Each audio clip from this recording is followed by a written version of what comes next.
Henri Corbin, L'homme et son ange, chapitre 1, le récit d'initiation et l'hermétisme en Iran.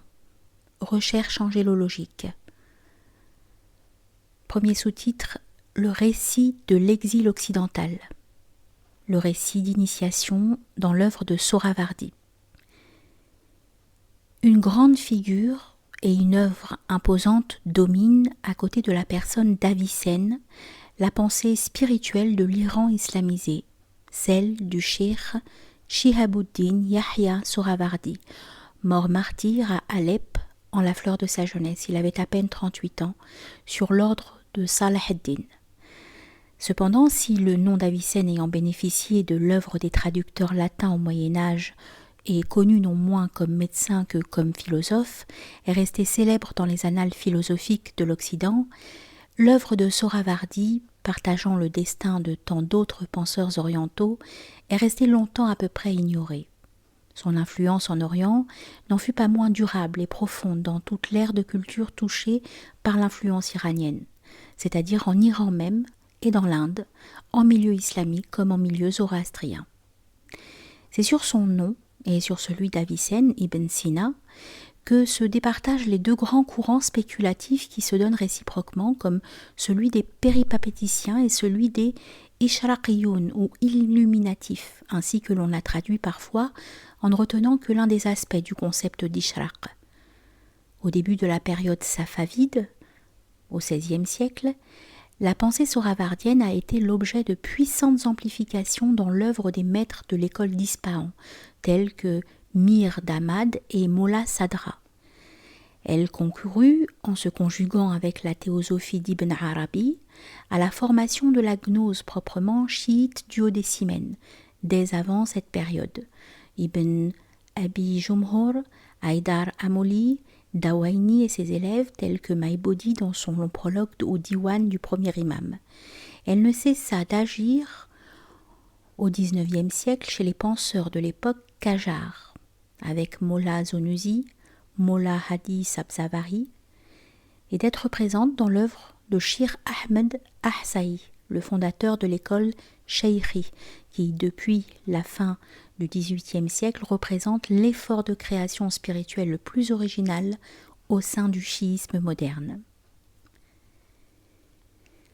Telle est à grands traits l'influence exercée depuis le VIe jusqu'au XIIe siècle par cette pensée et cette œuvre, d'où nous voudrions principalement dégager ici la signification de moments caractéristiques, ceux qui sont à désigner comme récits d'initiation. En conjoignant cette dernière expression à celle d'hermétisme, nous en faisons par là même ressortir un caractère fondamental. Et nous évoquons l'œuvre de Sohravardi comme étant la palingénésie ou la répétition persane d'un archétype spirituel à la manifestation duquel concouraient déjà, quelques 10 ou 12 siècles plus tôt, de décisifs facteurs iraniens.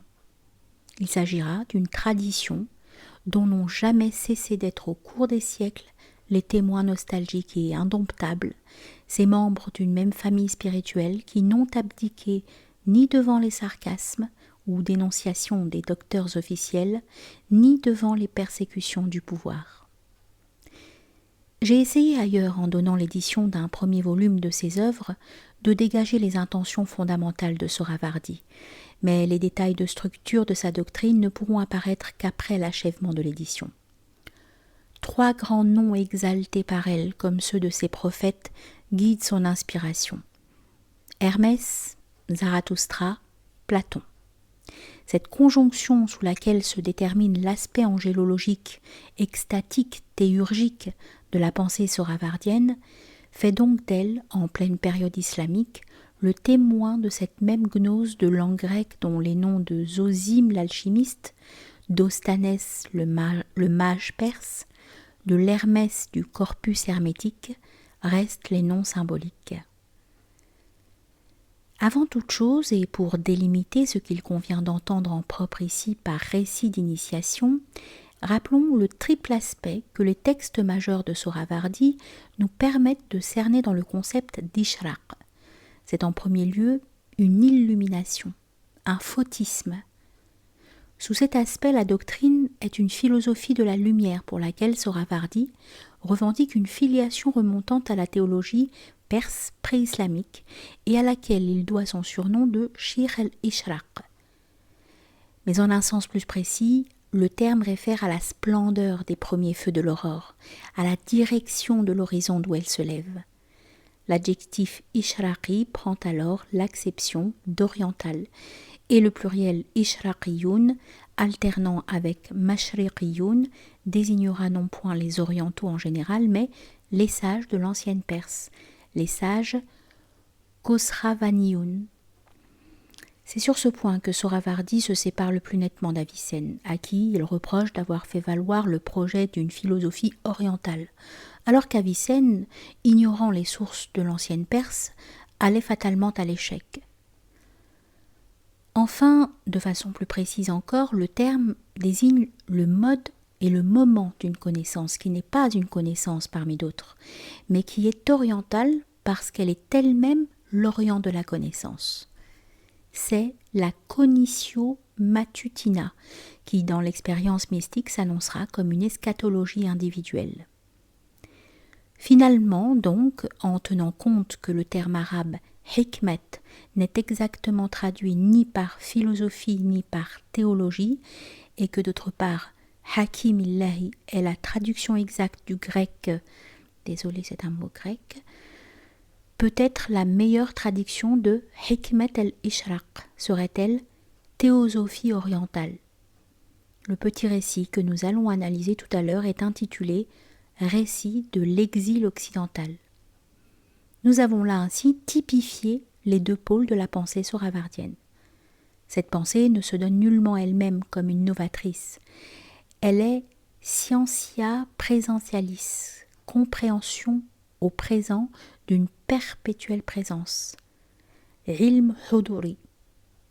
Ou plutôt, Sohravardi éprouve ici l'innovation comme constituée par sa personne même. Son enthousiasme assez fort pour assembler et cohérer en elle-même la présence d'autres âmes dispersées par les vicissitudes du temps. Le schéma de sa généalogie spirituelle, il l'a tracé en ligne très ferme dans l'un de ses grands traités, où nous voyons la doctrine issue d'Hermès se ramifier entre la tradition grecque et la tradition perse, jusqu'à ce que se rejoignent finalement l'une et l'autre dans l'ordre des Ishraqiyun. Essayons d'oublier la trop facile catégorie de syncrétisme.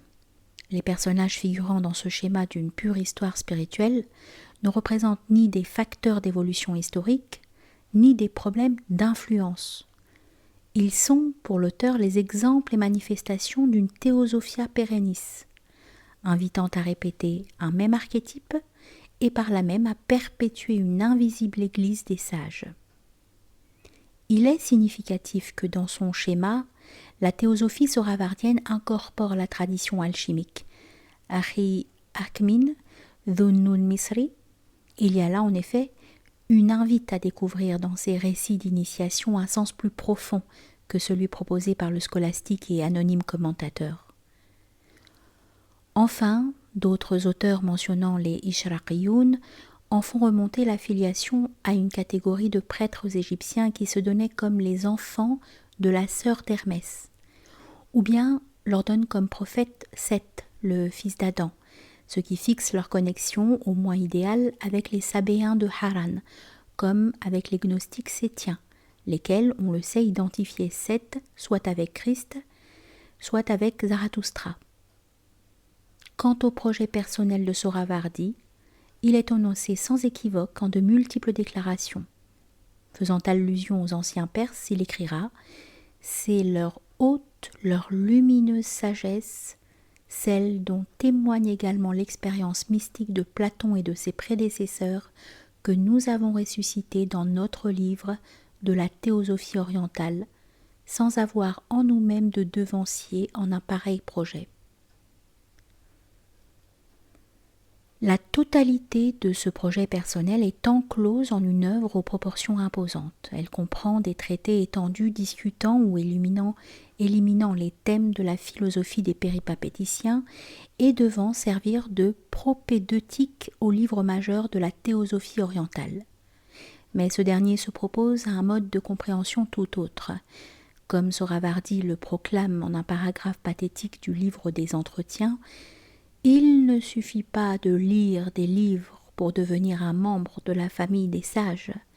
Il faut entrer réellement dans la voie sacro-sainte, menant à la vision des purs êtres de lumière. Il ne suffit donc pas de la compréhension purement intellectuelle d'un texte, menant discursivement à une pure évidence de raison. La gnose proposée aux sages n'est pas un pur savoir, elle est une voie. Et le commencement de la sagesse est l'entrée effective dans cette voie. Aucun texte didactique, si parfaitement élucidé soit-il, ne peut, par la seule évidence dont il est prégnant, provoquer ce départ. Il faut alors un autre mode de présentation, où le sens vrai soit enveloppé sous une apparence extérieure telle que par son étrangeté, son irrationalité, elle commence par heurter avec violence toute la faculté de comprendre.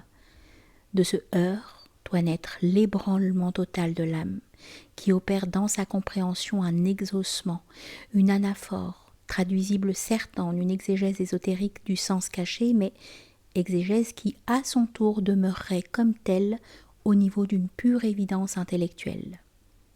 L'événement réel, le départ dont Sohravardi écrit « Malheur à toi si lorsqu'on te dit « retourne », tu t'imagines qu'il s'agit de Damas, Bagdad ou quelque autre cité de ce monde. » Bref, le pèlerinage intérieur vers l'Orient échappe en son effectivité à cette traduction exégétique.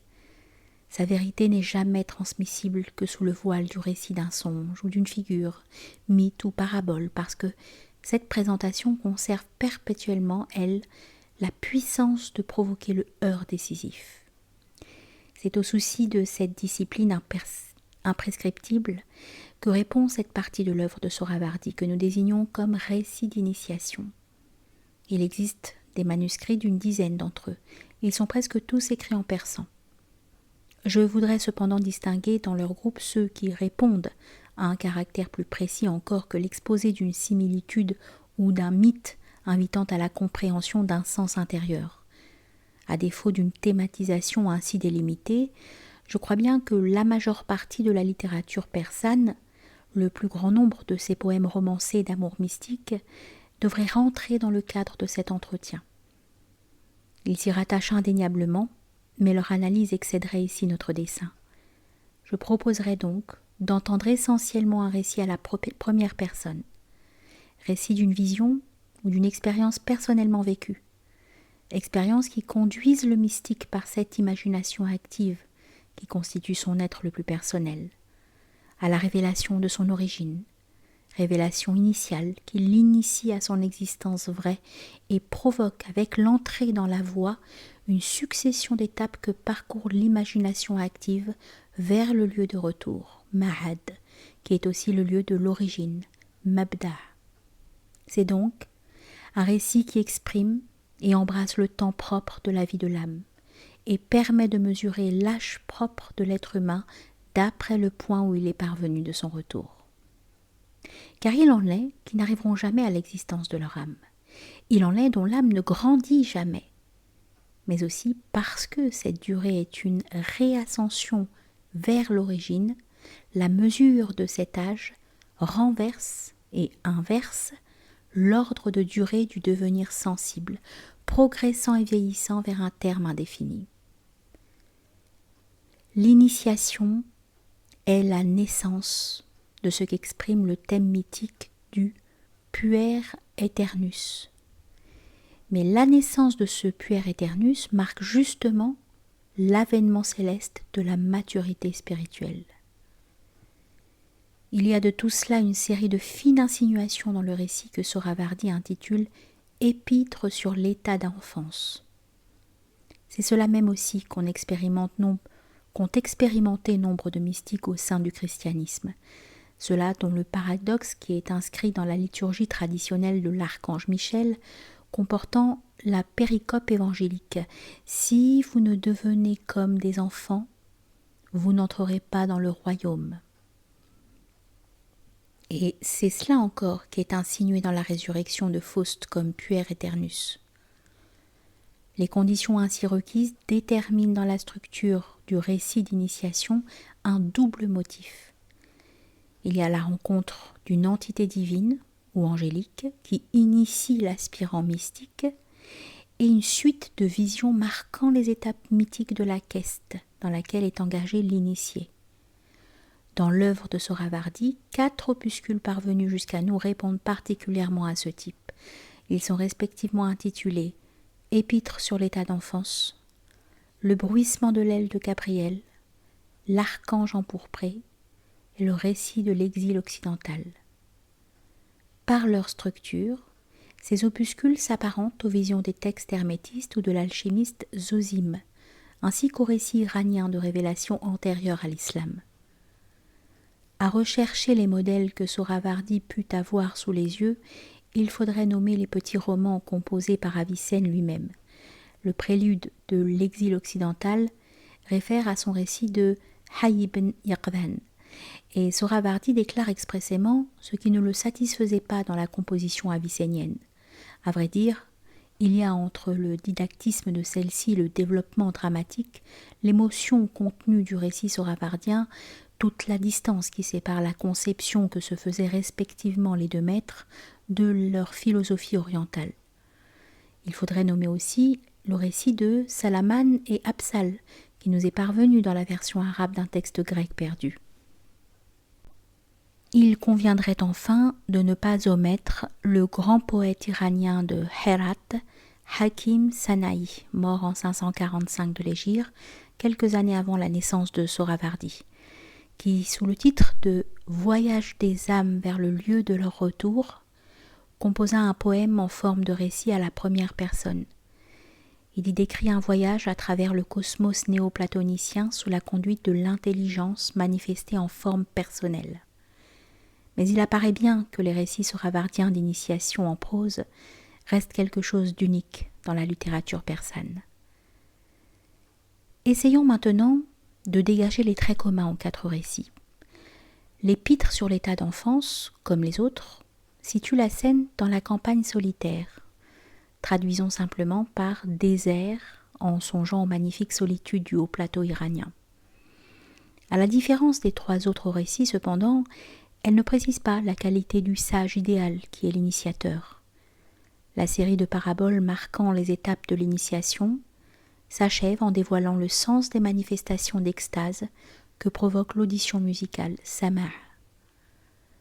Le récit qui prélude au bruissement de l'aile de Gabriel nous montre l'enfant qui est l'homme céleste, se dégageant des liens dont on entrave ces enfants que sont les hommes de la terre, c'est-à-dire des entraves de la connaissance sensible qui asservissent les terrestres, plongés dans le sommeil de la mort de leur âme.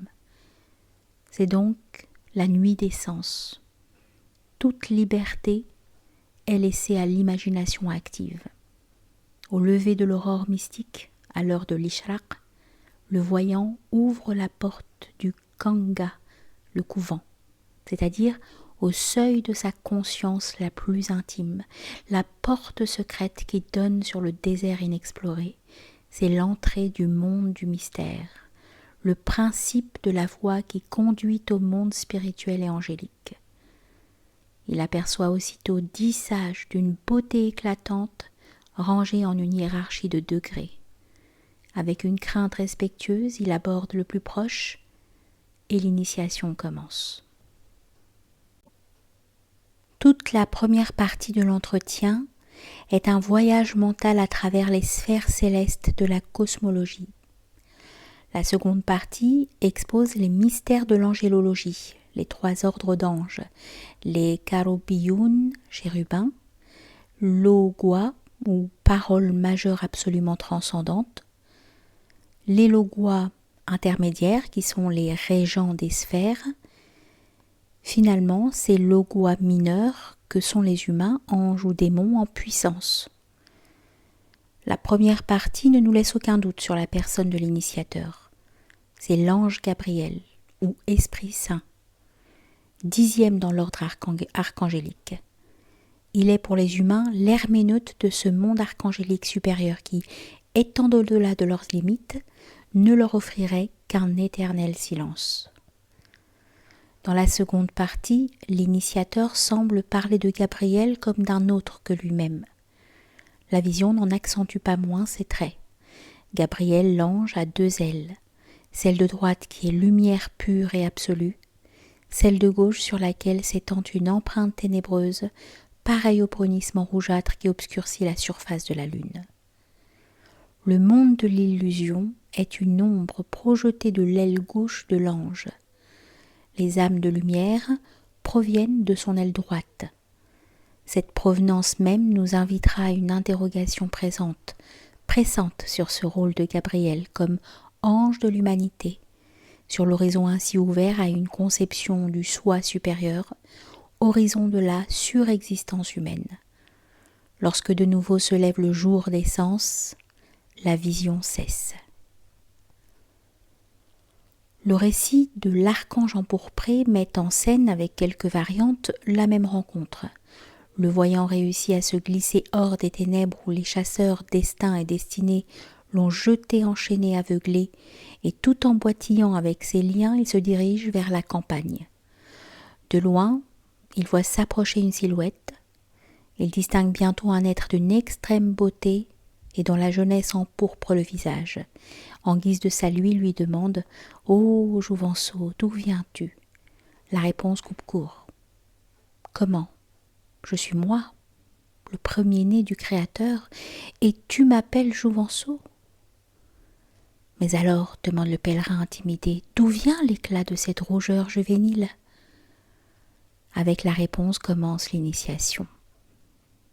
Contemple le crépuscule du matin et le crépuscule du soir. Ce n'est encore, ou bien ce n'est plus, ni le jour ni la nuit.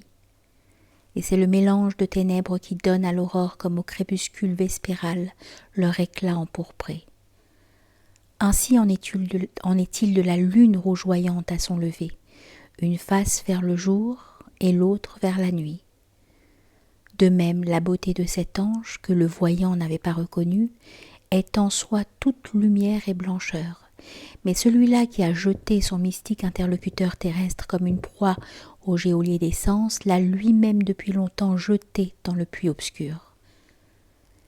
C'est là sans doute une des allusions les plus troublantes au sort subi par l'ange de l'humanité antérieurement à l'humanité même qui procède de lui.